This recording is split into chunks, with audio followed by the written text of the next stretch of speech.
ఏమైంది నాన్న అలా ఉన్నావు? ఏం లేదు నాన్నమ్మ, ఏం లేదు. ఒరే నాన్న, అన్నం తింటూ రారా.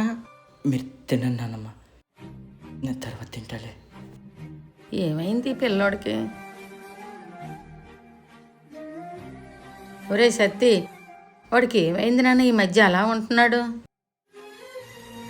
ఏం లేదు నాన్నమ్మ, వాడికి ఒంట్లో బాగాలేదు, అందుకే అలా ఉన్నాడు. ఒంట్లో బాగాలేదా? అయితే తీసుకెళ్ళి చూపించినానా? నీకు అబద్ధం చెప్పినందుకు నన్ను క్షమించినానమ్మా. పిల్లోడు ఒక్క మాట కూడా చెప్పలేదు. కన్న తల్లి. వాడు ఒక అమ్మాయిని ప్రేమించాడు, ఆ అమ్మాయి ఏమి ఇప్పుడు చనిపోయింది. ఆ అమ్మాయి నీ మనవరాలే అని నీకు ఎలా చెప్పాలి నానమ్మా? వద్దులే నానమ్మ, నా దగ్గర ఉన్నాయి, నేను చూసుకుంటా.